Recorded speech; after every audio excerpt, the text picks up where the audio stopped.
I was hoping to, and that was the original plan. My boss has changed their decision. Yeah. So I'm supposed to stay here and record on the middle of the most boring.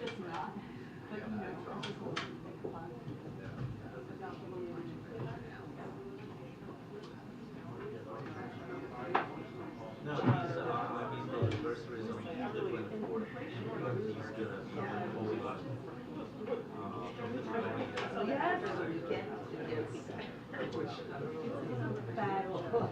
gonna be fully from the like all of the above.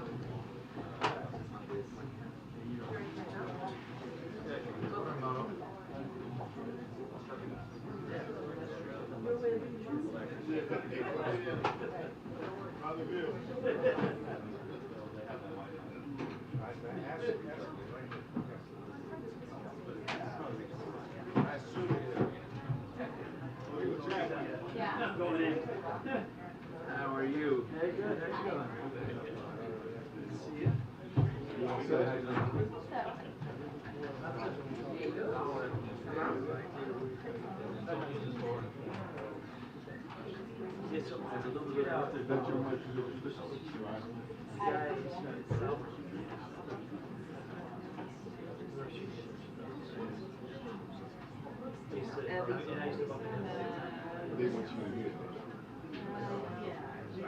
Yeah, that's what it is.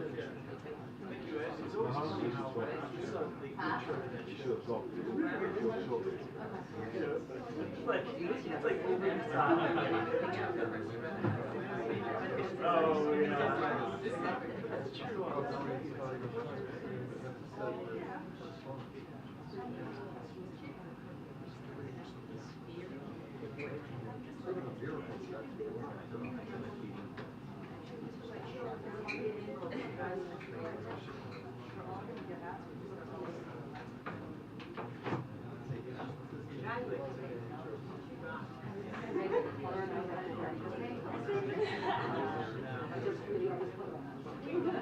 Me too.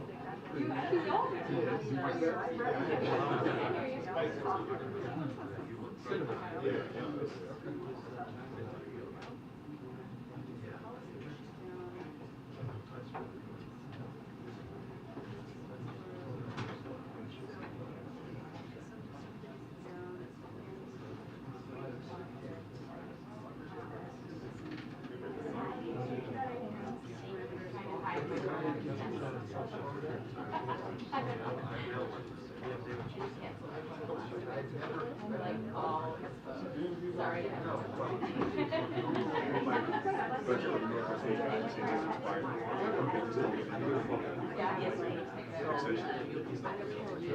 I know.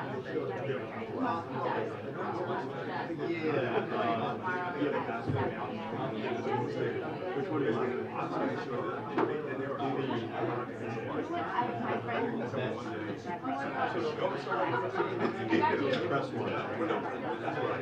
You never know. You need to make sure.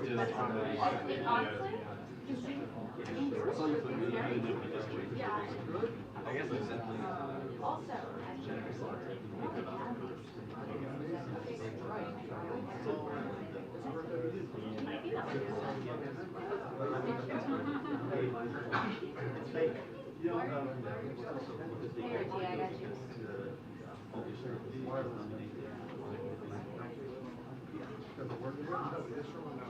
I'm not familiar with Mark Thomas. No, go ahead and take Mark if you want. I mean, I hate to do a shot.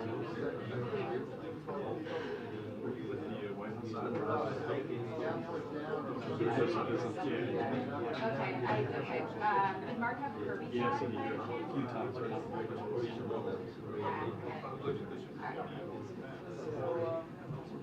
Yep. All right, I'll just do no sound.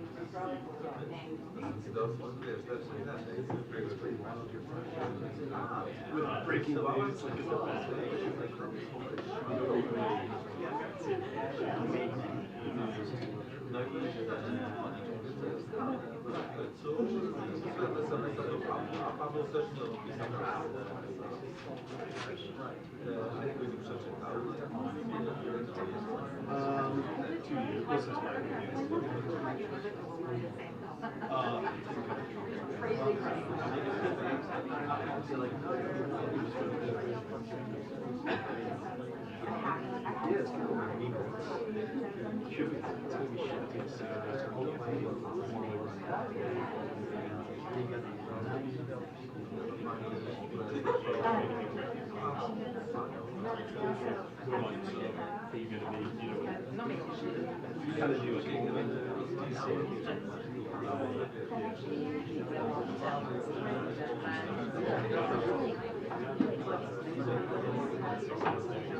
First element I was going to call for, so it's going to be on cam, Kirby, Theo, on cam.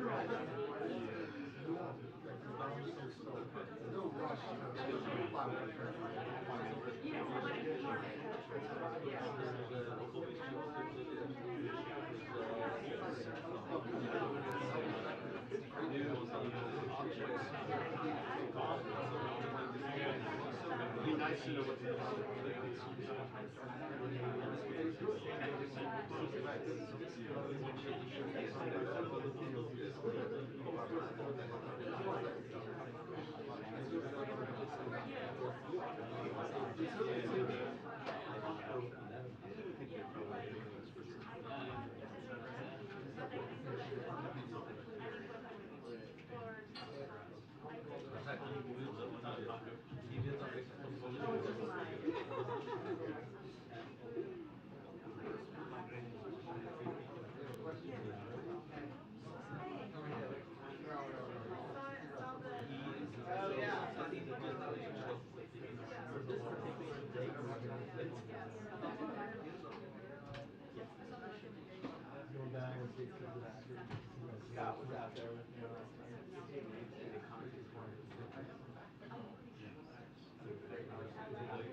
Might be a start time, but of course, I'd love to hear from you.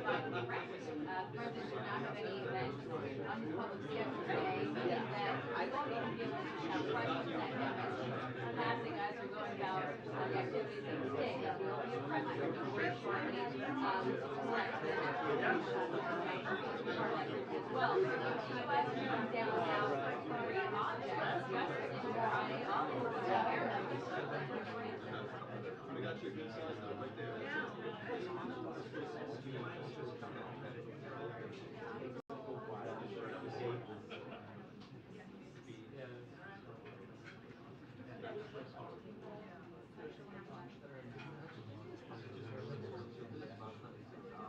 As he went to church this weekend, reporters tried to get the president to comment on all of this, but he did not respond. The Pentagon says there are many differences between the initial spy balloon and these objects as they're being described. The first spy balloon was flying at 60,000 feet. It was about the size of a regional jet, and it had the ability to maneuver on its own. Officials said those reasons they fled across the U.S. which means that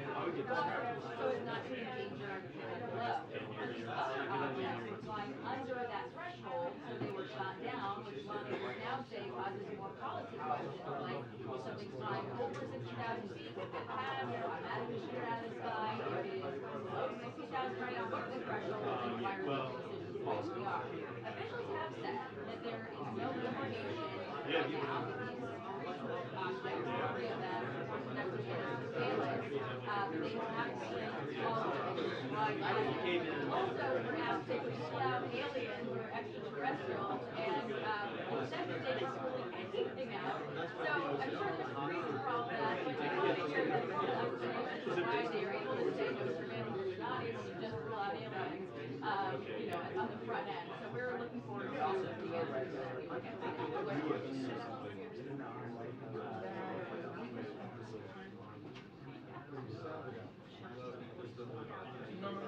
Yeah, and I saw those pictures.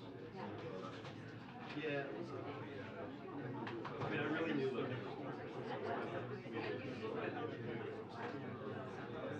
smaller.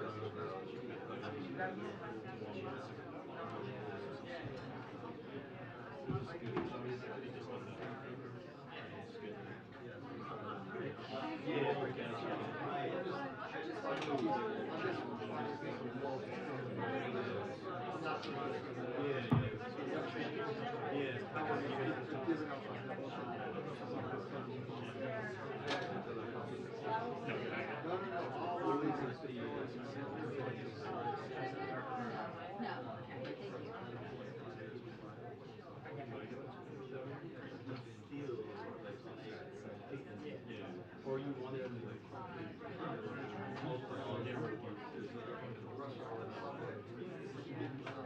well, especially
yeah.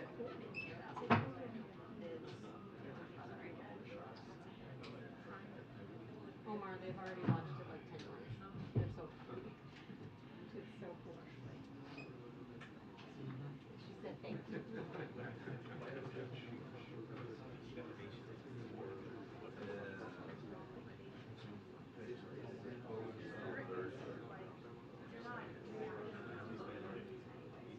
What is it?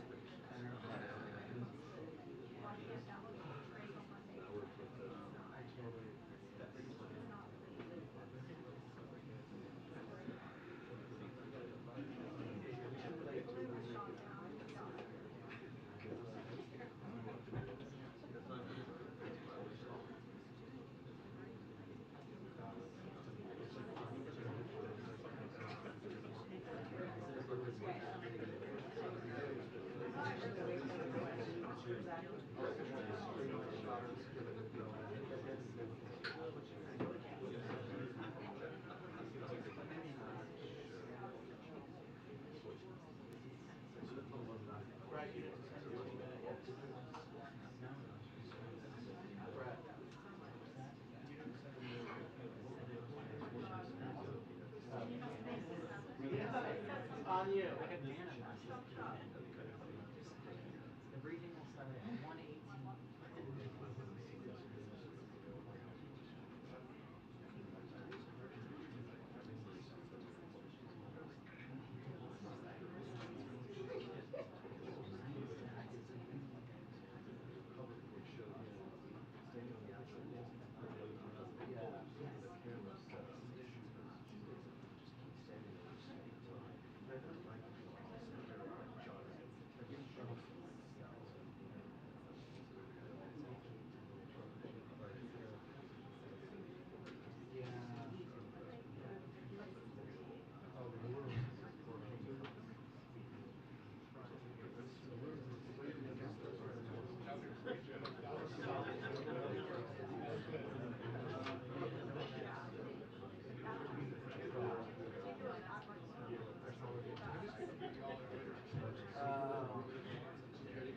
Yeah, I mean, okay. Oh, you were in Philadelphia. How did they? Yeah.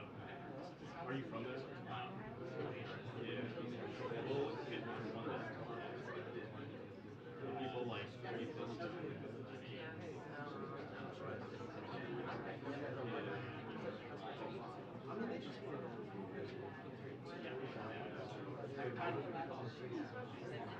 Yeah, I mean, I think it was the very yeah, the very beginning with his right.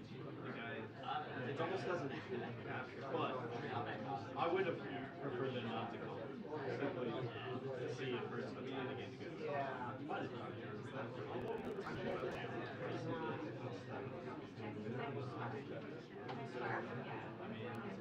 No, no, thank you.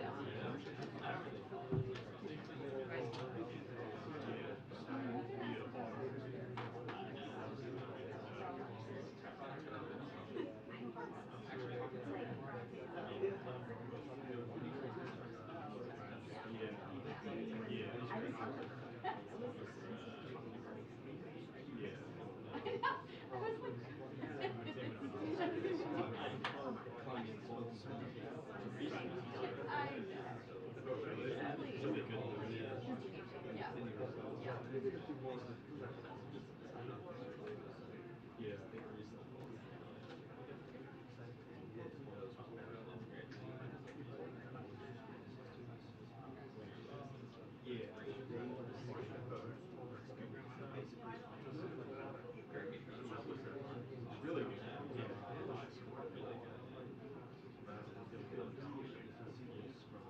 It was impressive. Attention, the press briefing will begin in 2 minutes. The press briefing will begin in 2 minutes. Thank you. Like, no.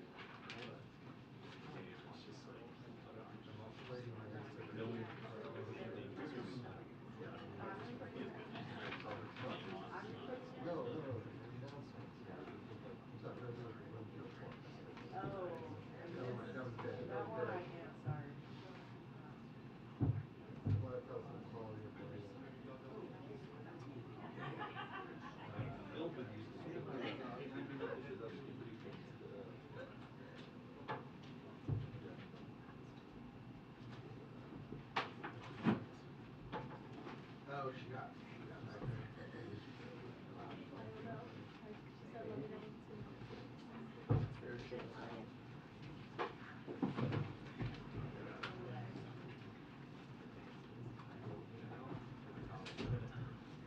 What? Here.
bless you, and good afternoon. Okay, just have one thing at the top to get us started. President Biden has made clear that the United States is prepared to provide any and all types of aid to the people of Turkey and Syria in response to the ongoing humanitarian crisis there, and we continue to take steps to do so. I'm sure you all saw during the Super Bowl yesterday to donate to earthquake relief efforts, and I want to point out some resources just for that. There's a page on USAID's has a list where they have a list of vetted organizations responding to this crisis should individuals want to contribute. You can find that at CIDI.org. In Turkey, our urban search and rescue teams continue their efforts assisting in live rescues over the weekend. We also continue to support the Turkish teams on the ground. U.S. military helicopters are providing critical lift for U.S. and international responders. Our teams also continue to conduct structural damage assessments of buildings with the hope of being able to clear as many as possible.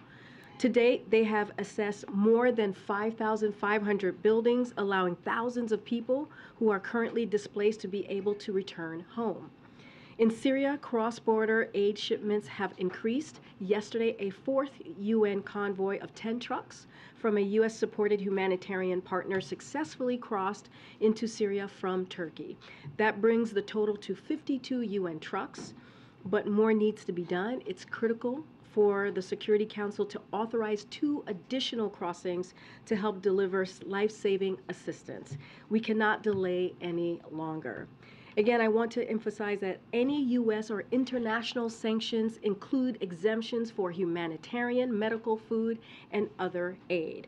And one last thing before I turn it over to the Admiral, I just wanted to make sure we address this from the White House. I know there have been questions and concerns about this, but there is no indication of aliens or extraterrestrial activity with these recent takedowns. Again, there is no indication of aliens or terrestrial activity with these recent takedowns. Wanted to make sure that the American people knew that, all of you knew that, and it was important for us to say that from here because we've been hearing a lot about it. I'm not. Would you tell us? I'm just, I loved E.T., the movie, but I'm just going to leave it there. With that, with all seriousness, I know there's a lot of questions about the flying objects. Admiral John Kirby is here with us today, and he's going to have a couple things to say at the top about it, and then take your questions, okay? Thanks for clearing that up. Makes my job easier. I do have quite a few comments here at the top, so I do hope that you'll just bear with me and then be happy to take whatever questions you might have. So I'd like to begin today by updating you on our efforts to recover the debris of several objects that the United States Air Force shot down over the last few days, as well as that of the spy balloon belonging to the People's Republic of China. And I'd like to put into some context for you how we have worked and are still working to better understand the issue of high-altitude, low-speed craft. Now, let me start with the Chinese program. When President Biden came into office, he directed the U.S. intelligence community to do a broad assessment of Chinese intelligence capabilities and to ensure that we were working to detect and to protect against them. I think for reasons that you will all understand, we cannot publicly go into many details about how we discover and counteract foreign intelligence collection efforts, because much of what we have done and are doing is, of course, sensitive. But we were able to determine that China has a high-altitude balloon program for intelligence collection that's connected to the People's Liberation Army. It was operating during the previous administration, but they did not detect it. We detected it. We tracked it. And we have been carefully studying it to learn as much as we can. We know that these PRC surveillance balloons have crossed over dozens of countries on multiple continents around the world, including some of our closest allies and partners. We assessed that at this time, these balloons have provided limited additive capabilities to the PRC's other intelligence platforms used over the United States. But in the future, if the PRC continues to advance this technology, it certainly could become more valuable to them. The President also instructed the intelligence community to take a broad look at the phenomenon of unidentified aerial objects. Indeed, President Biden conducted the first ever daily intelligence briefing session devoted to this phenomenon back in June of 2021. He was briefed that this is not just an issue for the United States, but one for the rest of the world. And as I said, our friends and our partners are dealing with this as well. We worked on a bipartisan basis to stand up an office at the Pentagon to study this, in partnership with the intelligence community, academic institutions, and the private sector. These unidentified aerial phenomena have been reported for many years without explanation or deep examination by the government. President Biden has changed all that. We are finally trying to understand them better. Now, in light of the Chinese balloon program and this recent incursion into our airspace, the United States and Canada, through NORAD, have been more closely scrutinizing that airspace, including enhancing our radar capabilities, which, as the commander of NORTHCOM and NORAD, General Van Herk, said just last night, may at least partially explain the increase in the objects that have been detected. Slow-moving objects at high altitude with a small radar cross-section are difficult to detect on radar. Even objects the size of the Chinese spy balloon, which had a payload the size of roughly 3 school buses, were not picked up by previous administrations or other countries. We also know that a range of entities, including countries, companies, research, and academic organizations, operate objects at these altitudes for purposes that are not nefarious at all, including scientific research. That said, because we have not yet been able to definitively assess what these most recent objects are, we acted out of an abundance of caution to protect the security, our interest, and flight safety. In Saturday's case, we acted in consultation with the Canadian government, the President speaking personally with Prime Minister Trudeau. The spy balloon was, of course, different because we knew precisely where that was. As we have said, we do not assess that these most recent objects posed any direct threat to people on the ground, and we are laser focused on confirming their nature and purpose, including through intensive efforts to collect debris in the remote locations where they have fallen. In each instance, we have followed the same basic course. We assessed whether they posed any kinetic threat to people on the ground. They did not. We assessed whether they were sending any communication signals. We detected none. We looked to see whether they were maneuvering or had any propulsion capabilities. We saw no signs of that. And we made sure to determine whether or not they were manned. They were not. We did, however, assess that their altitudes were considerably lower than the Chinese high-altitude balloon and did pose a threat to civilian commercial air traffic. And while we have no specific reason to suspect that they were conducting surveillance of any kind, we couldn't rule that out. That is why the President, at the recommendation of the Secretary of Defense, the Chairman of the Joint Chiefs of Staff, and the NORTHCOM NORAD commander, gave the order to shoot them down. These missions were completed successfully and safely. Efforts are actively underway right now at all sites to find what is left of those objects so that we can better understand and communicate with the American people what they are.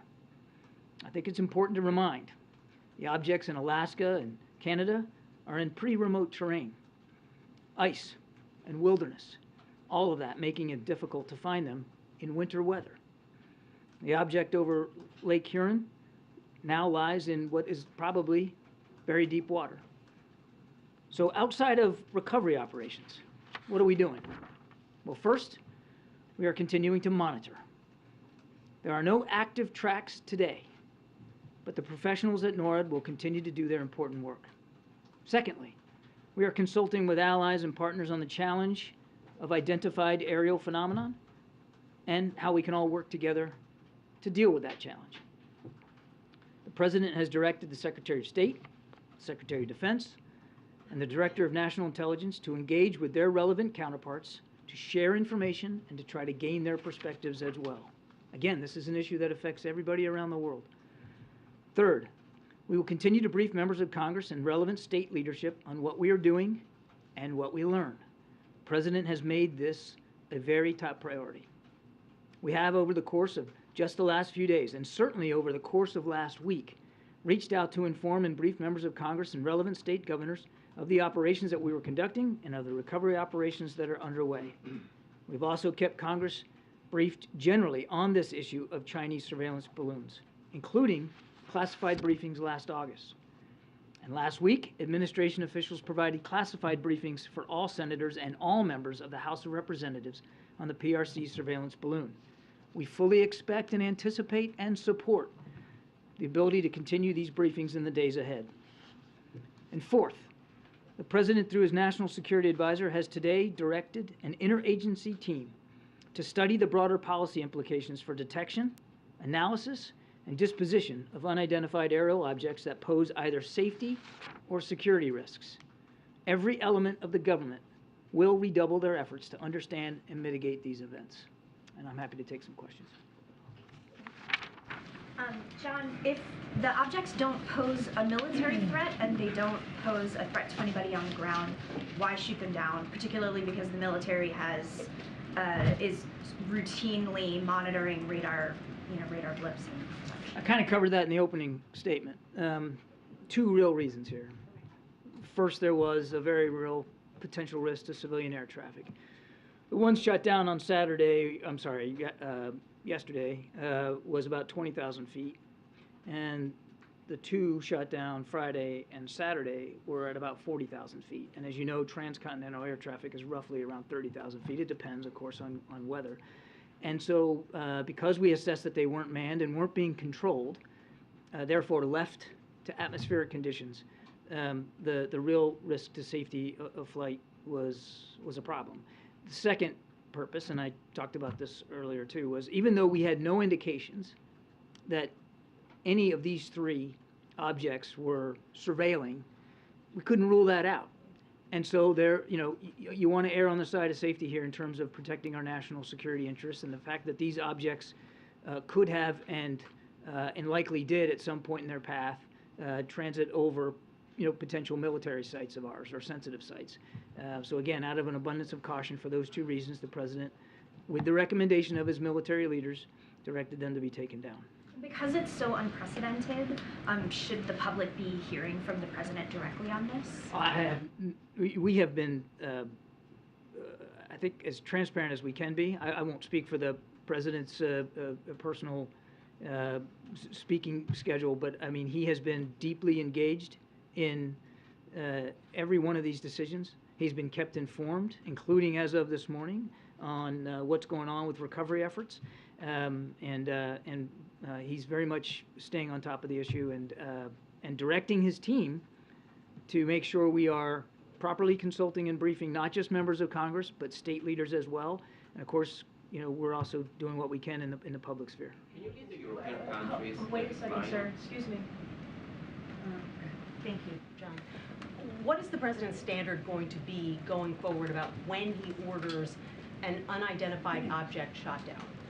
It comes down to one simple formulation, and that's if at the recommendation of his military leaders he believes that the safety and security of the United States, that the safety and security of the American people, his prime responsibility, warrant that kind of a decision.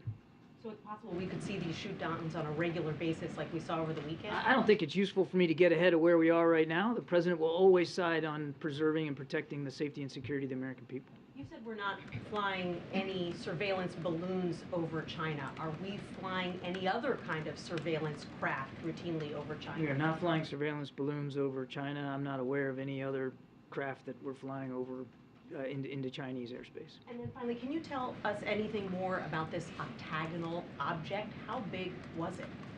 We're still trying to assess what that was. I'm not going to get into a description. I've seen the press reports about what it looked like. I think we all need to be humble here in terms of what our ability is to positively identify stuff from fighter aircraft that are going several hundred miles an hour past, essentially, in terms of relative motion, a stationary object that was not very big. So we don't know what this exactly looked like, and again, we're still not sure exactly what the purpose of it was or who owned it. But we hope to be able to find out more once we can recover the debris from that one and from the other two as well. Just a few minutes ago, Prime Minister Trudeau said that there's some sort of pattern to the objects over the last few days. Is that something you can elaborate on, what sort of pattern the White House has seen? I'm not familiar with the Prime Minister's comments, so I don't know if I should take a swing at that. I would just tell you that, going back to what I said before, these objects were not being maneuvered. They did not appear to have any self-propulsion. So the likely hypothesis is that they were being moved by the prevailing winds. And maybe perhaps that's what the Prime Minister's talking about. I don't want to speak for him, but certainly as the prevailing winds, particularly at that altitude, go west to east across the North American airspace, I mean, there was a general common movement in that regard. You spoke at the top about kind of reassessing radar given what happened with the initial balloon. Can you give us a sense, can we expect, should we assume that this is the regular number of these objects over the United States, that they've always been there and they just haven't been looked at the same way? Or is there any reason to expect that this is more than usual that are flying over? So two thoughts there. I mean, I think we can all get our heads around the fact that there are sometimes things floating at high altitudes for various purposes. As I said, scientific research, weather balloons, all manner of innocuous craft can be aloft at high altitudes. I don't think that that's necessarily unusual here. It's difficult for me to say exactly what you can expect going forward. One of the reasons that we think we're seeing more is because we're looking for more. As you heard General Van Herk mention last night, they have modified the filters and the gains, as we call it, of the radar capabilities to look more discreetly at high altitude, small radar cross section, and low speed objects. And so if you do that, anybody that's operated a radar will know you can set the parameters, and if you set the parameters in such a way that to look for a certain something, it's more likely that you're going to find a certain something. Given all you've discussed here and the actions the administration is taking and what people have learned, Chinese spy balloon this year and previous years, these unidentified objects that we shoot down, they might have a question. When it comes to these higher altitudes, are America's borders secure? The president takes, as I said earlier, he takes our national security extremely seriously. He has no higher responsibility than the safety and security of the American people. And I don't think you need to look any further, quite frankly, than the decisions he's made in just the last week to 10 days to evidence that. But it feels like he's plugging holes, like these are vulnerabilities that we are discovering in real time. You're making an assumption there that I don't know that the analysis will actually bear out. Brian in the back. Thank you very much. The president gave the order to shoot down the object over Lake Huron yesterday. Where was he? What kind of information did he have when he gave that order? What was briefed to him? And how did he anticipate the outcome of that? He was here in the White House. He was kept constantly informed by his national security team and certainly by the military. He made that decision. I couldn't give you the exact time on the clock, but it was, I believe, mid to late morning, and then it was executed in the afternoon. Were there contingencies in place in case there was a reaction from a foreign government in reaction to shooting that object down? Was the president anticipating the one yesterday? Yeah. Well, it was shot over. I mean, it was shot over Lake Huron and landed in what we believe to be the Canadian side of the lake. So we were obviously in constant communication and consultation with our Canadian counterparts, and they are rightly, because of where we think it splashed down. I mean, they're sort of in concert with the U.S. Coast Guard, but they are also involved in trying to locate the debris right now. But there was good communication with our Canadian allies. Signs of a foreign government taking a special interest in that object from yesterday? No. Or reacting in an unusual way? No. Good. SB in the back. Thanks. John, two questions. One, you mentioned early on that the China balloon might have been giving limited additive capabilities. I assume you're meaning onto their satellite surveillance. Can you specify what exactly it's getting from a balloon that they're not getting from orbiting satellites that go over us like dozens of times With the a day? caveat that we haven't fully recovered everything, though we have recovered some things from the bottom of the Atlantic, and we're analyzing that. But with that caveat that we don't know exactly what this balloon was surveilling or what its capabilities were. So just in general, and that is an important caveat that I'd like you to remember. When you are at a lower altitude than space, you could perhaps get a better fidelity of imagery, for instance, of things on the ground. When you are not moving at the speed of a satellite, and therefore, only getting seconds over a site, when you can maneuver left, right, slow down, speed up, like this thing could, then you can loiter. If you can loiter, you can soak in a little bit more. You can spend more time over a sensitive site.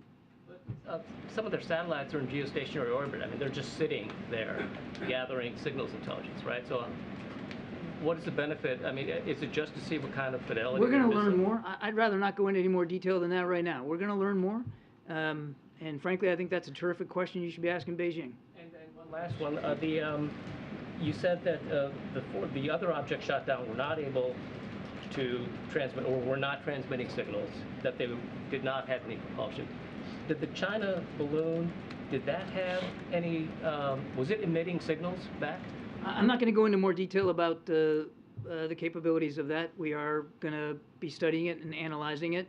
There is no question in our minds that that system was designed to surveil, that was an intelligence asset. I'll leave it there. Has there been any outreach from anywhere in the administration to the kinds of companies that produce weather balloons or other craft that would fit these descriptions that might be from the commercial or corporate world to say, is this yours, or any kind of outreach? Or have you been hearing from anyone who might say, we have ours, they're in this area? Is any of that going on now? I don't know of any conversations right now, Kelly, but one of the reasons why the President directed Mr. Sullivan to put together an interagency effort is to take a long look at that and try to learn a little bit better about who is up at that altitude doing what for completely legitimate purposes. I think we all recognize we need to probably have a better sight picture on that, and that's why the President wants this interagency effort to take a look. And what kind of intelligence might be happening in terms of the diplomacy that's going on or whatever, if these are state-owned objects? I'm not sure I understand what you mean. Is there a network of conversations that might be happening where someone might be able to say, based on this octagonal description, that, hey, that sounds like the so-and-so? I mean, is there some conversations that are happening that might be able to give us some descriptions? I mean, the short answer to your question is yes, and I talked about that in my opening statement. The President also directed Secretary Blinken, Secretary Austin, Director Haynes to have these kinds of conversations with our allies and partners around the world, to share with them what we're learning, but also to get their perspectives. The Chinese were quick to say it's ours, but it was for commercial purposes. Yeah, again, we're going to have those kinds of conversations with our allies and partners to see what kind of experiences that they have had, what we can learn from them, what perhaps they can learn from us. And are we still with object, or can we call them balloons? Still with object.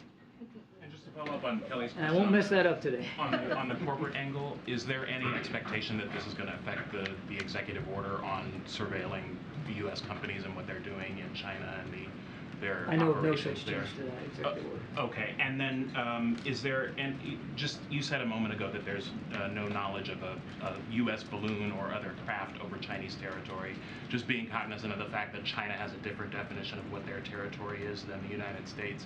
Is there any U.S. surveillance aircraft over Taiwan, over the South China Sea that would fit into that? There is no U.S. surveillance aircraft over Chinese in Chinese airspace. Okay, even Chinese claimed airspace. There is no U.S. surveillance aircraft in Chinese airspace. Okay, and then just finally, is there any new formal approach that's being developed as far as how you're going to deal with these things on a systematic basis going forward? Is there a Well, review? again, that's exactly what the President wants Mr. Sullivan to run as a process, an interagency process, to help us, as I said in my opening statement, get around the policy implications here, and whether or not there needs to be any policy changes going forward. There's no precedent for U.S. fighters taking down objects over U.S. territory as far as I'm aware of. I guess my question is, you talked about the tweak in the radar systems. Yeah. Has there been a tweak in the threshold for the Pentagon presenting to the President signing off on military action related to anything over our airspace? I'm not sure I'm following what you mean. In the wake of the Chinese spy balloon, Yeah. the radars were tweaked, which is why you think you're seeing some of these things. Right. Has the decision about, or has the threshold for the use of fighters to take down objects also been tweaked? Has it been lowered? Has it been changed? We've never seen this before. All of a sudden, we've seen No, three actually, days. I'm sorry I didn't understand it at first. No, I mean, and you heard General Van Herk talk about this last night. He's using established protocols to engage craft in the air, aircraft in the air, that can be legitimately brought down. And as he said last night, the best way to do that, certainly in a timely and efficient, effective way, was through fighter aircraft and through the Sidewinder air-to-air missiles. And they looked at, and he talked about this, they looked at other options to try to bring them down, to include gunfire, but that would have presented a greater risk to the pilots themselves. So this was the safest, most effective way to do that. Now, where we go from here, I think we just don't know right now in terms of whether there needs to be threshold changes, as you put out. I think it's important to just take a step back here, and remember what the President did was ordered these actions with the safety and security of the American people foremost in his mind. And there were very good reasons to do it. The military then, once given an order, determines how they're going to execute that order. General Van Herk decided that the best way to do this was with Sidewinder missiles and fighter aircraft. And just if we can put a sharper point on it, this isn't reactive to the Chinese spy balloon in the sense of there was political pressure, and so we are going to act quickly to take down any objects over our airspace because of the pressure that came from, say, Republicans. These were decisions based purely and simply on what was in the best interest of the American people. Thanks, Karine. Thanks, John. John, does the U.S. government have video or imagery of these latest intercepts, and will you guys be releasing it? You'd have to talk to DOD about that, Jackie. I don't know what kind of imagery might exist, and they'd be the ones to talk about whether they're releasable or not. Obviously, certainly with respect to the spy balloon, we want to make sure that we are gleaning what we can from this imagery so that we can answer your questions better. And so to what degree there is or will or will not be public release, I do want to stress that, you know, we're going to want to make sure that we have had a chance to analyze that imagery for ourselves as much as possible. Following up on Phil's question, I mean, I guess what we're trying to discern is, you said earlier, you know, we're looking for these more, so we're finding more. And I said that could be one reason why we're finding more. Could be one reason, but what we're getting at is, you know, why are we all of a sudden shooting them down? And to add to that, you know, the NORAD commander, for instance, said that when the first spy balloon was crossing over American and then Canadian airspace, one of the reasons that he couldn't take action was because his assessment was that it didn't pose a military threat or have hostile intent, and so he couldn't take action there. It seems like maybe that protocol has changed, or his ability to make that call where there is not an imminent threat militarily or physically might have changed. So can you explain to us what changed? Why are we shooting them down all of a sudden? I kind of feel like I took care of that in my opening statement, but I'm happy to revisit it. I mean, really two reasons here. And these are certainly in both cases, they're different. I mean, I think we need to separate the Chinese spy balloon. We knew what it was. We knew where it was going. We knew what it was trying to do. And by not taking it down, I mean, that was also a huge payload. Like I said, the size of 3 school buses. So really the option of shooting that down over land wasn't a legitimate option, because somebody really could have gotten hurt. And we used the time available to us, knowing what this thing was all about. We used that time to study it, to learn from it, to collect on it. then taking it down at the earliest opportunity in the water. And we have retrieved some of that debris off the bottom, and we're studying that. Hang on a second, I'll be right there. So let's separate that from these other three. And these other three, what are some of the differences? Altitude's a big difference. Is that the threshold now? A risk to No, civilian aircraft? let me get through this, and then altitude's different. The Chinese spy balloon was at 60,000 plus, well outside commercial air traffic concerns. These three were right on the border of it, so there was a legitimate concern there. Chinese spy balloon, we knew exactly what that thing was, and we knew what it was trying to do, and we saw it, Jackie, as it slowed down, sped up, maneuvered a little bit, trying to get a look at what we believe to be sensitive military sites. These other three, they didn't have propulsion, they weren't being maneuvered, it was basically they were being driven by the wind. We don't know for sure whether they had a surveillance aspect to them, but we can't rule it out. So there was enough uncertainty there that, again, out of an abundance of caution, doing the prudent thing, the president directed that they get taken down. And I get where you're going. Is this the standard going forward? And we're gonna dive into this. We're gonna learn from these three events. We're gonna continue to study what happened. We're gonna have an interagency effort that helps us get around the policy implications here, and we'll see where this goes. But bottom line for President Biden is, you got to do the right thing for the American people, for our safety and security. Is it strange that no one's claimed these yet as theirs? I can't say whether that's strange or not, since we're sort of in uncharted territory here, no pun intended. But we don't know, and I suspect that go ahead. I'm basically done. I'm basically done. Sir, what's your name, sir? Bo from CBS. Okay. Has the payload been recovered from South Carolina yet? The large so-called payload that's... Yeah, as I said, some of the debris, certainly they were able to take things off the surface like the next day, actually that afternoon, some of the balloon fabric. And in the days since, they have been able to recover some, not all, of the payload that sank to the bottom of the Atlantic. It's in about 45 feet of water. Weather conditions are pretty tough off the coast right now. Like today, for instance, they have not been able to get into the water and dive on it. But over the course of the weekend, they were able to raise some of the debris, including some of the electronics and some of the structure. Do you have an expectation of when all that payload is going to be collected? I don't. I wish if I could tell you that, I'd be a very wealthy man. I mean, it could take a long time, given the sea state and weather conditions and the degree to which we have to protect the safety of the divers. And one last question. You said you were unsure of the surveillance capabilities of these latest objects. Last week we were told several times that every precaution was taken to ensure that the sensitive installations were covered. We don't know exactly what you all did, but has there been a Nor are you going to find out. Well, has there been a posture change nationwide regarding all of these sensitive sites? If you're proactively, let me just put a fork in this. If the implication is that there's some sort of blanket now security policy for every base on the continental United States, the answer is no.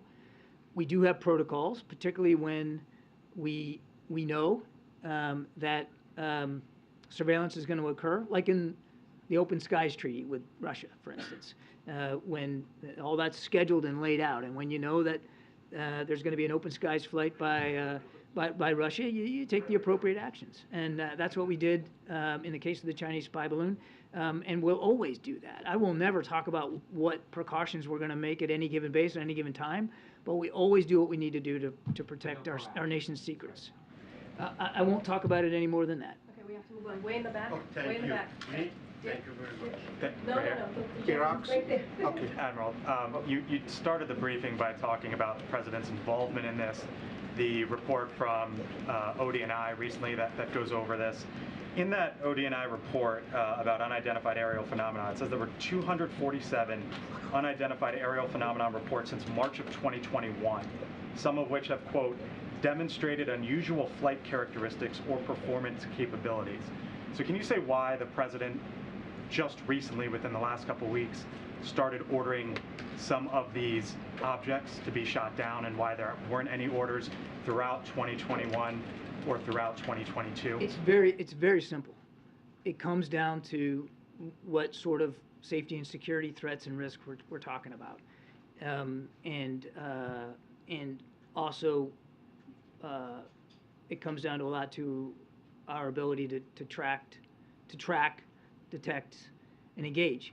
Having come from the Pentagon, I can tell you that some of these UAPs, while we may not be able to know what each and every one is doing, some of the big concern there was that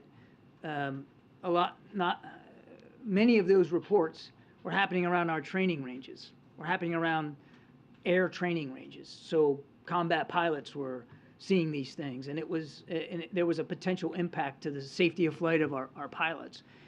But you may not have but a fleeting moment on some of these things to see it. And so it's different. In these cases, we had time to detect, time to analyze, time to engage, time to make those kinds of decisions. But it all comes down to safety and security, first and foremost. So is the time, though, is a matter of capability? We have better capabilities now than we did back We are then? certainly improving our capabilities now, and as I said, the President has directed the National Security Team to dig into this deeper from an interagency effort and to see what, if other improvements might need to make. I mean, look, just by adapting the way the radar parameters are set, we have improved our ability to detect. And again, I said that could be one reason why we're seeing more.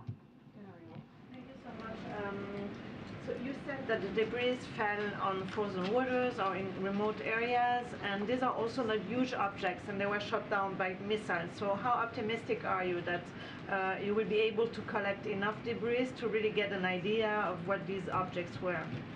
We won't know until we get on site to see. How much damage was done, not just by the missile strike, but by the fall from a very high altitude, and as you said, in one case on sea ice. So we'll just have to see. Yeah, thank you, John. Does Secretary of State Blinken plan to meet with his Chinese counterpart this week at the Munich Security Conference? I'd refer you to the State Department for the Secretary's schedule. I don't have visibility on that. Okay, and have you been able to, what have you been able to learn more, or not you, but the government, since these objects were shot down? I mean, you just alluded to the fact that that you've not been able to get on site yet. I mean, has there been any additional information since one was shot down Friday and then over the weekend? Because these are just happened over the last few days and we haven't found the debris, there's still a lot more we expect to be able to learn. And I think once we can get to the debris, and I'm not forecasting how easy that's going to be. They all three have fallen into some pretty remote, difficult areas to reach. But we're going to do everything we can to find them, and that will tell us a lot. Since I know you didn't ask about this, but in the case of the Chinese spy balloon, we have been able to recover some debris and some of the electronics and even some of the structure from the bottom of the Atlantic, and that will also tell us a lot. And we're learning from it right now. No, we gotta get everybody. No, everybody's happy. Yeah, Guys, these Chinese spy balloons have been flying over U.S. military. When do you think that you'll have all the debris, or outside as much the US. debris as you can get from all the sites? I'm sorry, when do we think When do you think you'll be satisfied that you've gotten as much debris as you can from all the sites? I wish I could give you a date certain on the calendar. I can't do that. We're working to surveil them right now. In fact, there's an Navy P-3 that's flying over the site in Alaska. The Canadians are in charge, obviously, of the one in the Yukon, and now the Coast Guard is in Lake Huron working with the Canadian Coast Guard to do the same thing there. So we're working this as hard as we can, and we will keep you informed as we learn more. As I'm telling today, divers in the water over the weekend. We have recovered debris off the coast of South Carolina. We'll keep you informed. Will you brief Congress this week? There have been briefings as early as late last week, and we do fully expect that there will be additional briefings this week, perhaps even later today. We're running out of time, Just on guys. Go ahead. Beijing's response, they've been very harsh. They said the first balloon was an accident and the last three objects were not theirs. How do you respond to that? Has the White House had conversations with Beijing about this, and can you share a little bit about that? We know the first one was Chinese. They admitted it. They claimed it was a weather balloon. We know it's not. These three, we don't have attribution for right now. We don't know who owns them. So I'm not going to take anybody's word at face value here until we can get a chance to take a look at them. Are we in touch with the Chinese? We have an embassy in Beijing. We maintain routine diplomatic conversations, and we have had over that spy balloon incident, we did have private discussions with senior Chinese leaders. Thanks. Thanks, Admiral. I know you just said that, are you in touch with the Chinese? Is there any effort to arrange a call with President Xi at all? I'm not aware of any plans for that. If I could just ask a question on Israel. Does the president plan to speak with PM Netanyahu about the moves his government is making to try to weaken the Israel judiciary? I have no calls or conversations to read out, but we are deeply concerned by some of the moves here with respect to settlements. The Moldovan president just recently has said that there was a Russian plot to sort of overthrow her government and break Moldova's path to Europe. It was something that President Zelensky himself had also warned about. Yeah. What is the U.S.'s assessment of this possible plot, and more broadly, what is the concern about Russia's attempts to sort of influence these pro-European governments in the region, even though it's right now focused on Ukraine, about other countries in the region? So what I'll say about that is deeply concerning reports, certainly not outside the bounds of Russian behavior. And we absolutely stand with the Moldovan government and the Moldovan people. You have no confirmation from U.S. side of intel? I know of no independent confirmation, but we're certainly not questioning the capacity, the will of the Russians and Mr. Putin to try to do that. It's perfectly right, a page right out of his playbook. First, yes, I was going to ask you a question. just one quick question. Have you established whether these were lighter than air or heavier than air? We have not. Okay, but we have to get to everyone, okay? You already had a question. Go ahead. All three shoot downs in the U.S. occurred offshore, but the one in Canada occurred over land. So is it effective U.S. policy to not shoot down these objects over land for safety concerns? I wouldn't read into this some kind of policy decision. We will always, in deciding whether something should be taken down or not, consider the impact on the ground.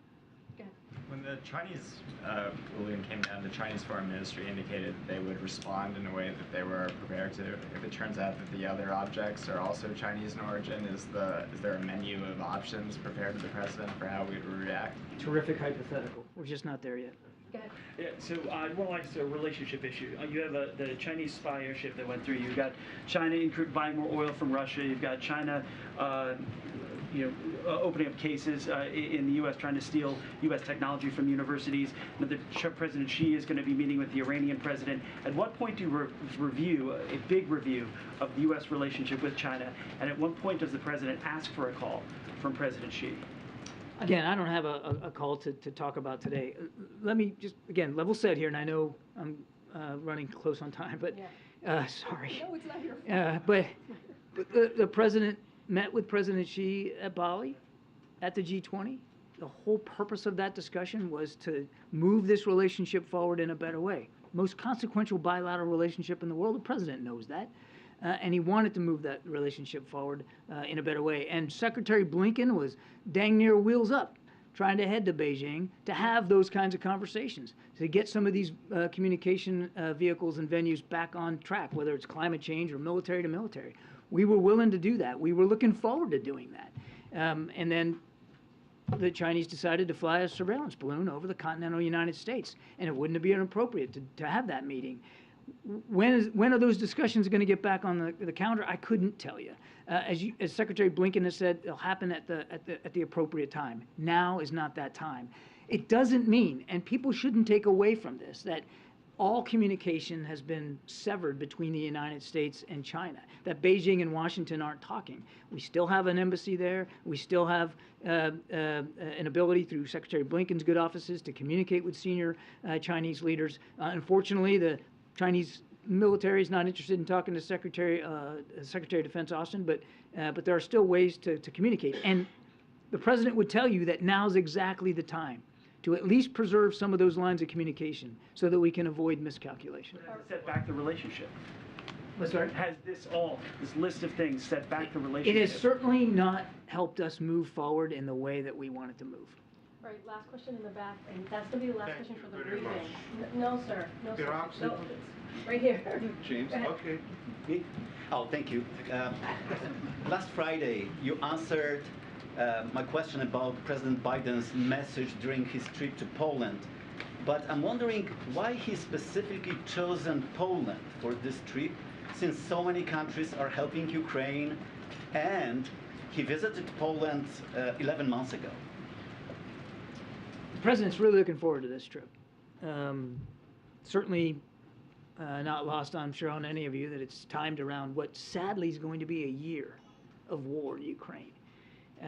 Poland has been a strident ally, a tremendous supporter of Ukraine, and a generous host, not only to American troops, but millions of Ukrainian refugees who have fled there in safety. The Poles are, pardon the pun, but they're punching well above their weight, and we very much appreciate all the support. The President wants to thank President Duda in person. He wants to thank the Polish people in person. He wants to make broader points about how it's important for the kind of courage and unity we're seeing out of Poland and so many NATO allies continues sadly into what will now be a second year of war. What's the message to the people of Poland? Okay, James, thank you very much. We actually have to end the briefing. Thank you, Karine, and thank you, Admiral. Naturally, I have two questions. One on the unexplained aerial phenomena, and the second will be on the Russia-Ukraine war. My understanding is that the top officials at the Pentagon, when asked explicitly if they were ruling out any kind of extraterrestrial presence, said they weren't ruling anything out, and yet at the beginning of today's briefing, albeit with her usual winning smile, Ms. Jean-Pierre seemed to rule out any extraterrestrial activity. I don't think the American people need to worry about aliens with respect to these craft, period. I don't think there's any more that needs to be said there.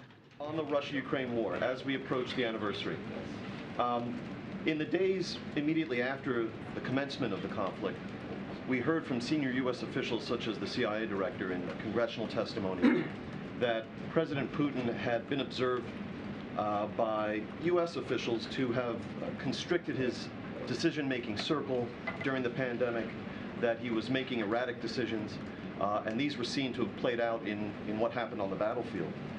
As we approach this year anniversary, what do we observe about President Putin's decision-making now, the caliber of his decision-making, and also his grip on power in his own country? Has any of that changed over the course of the year?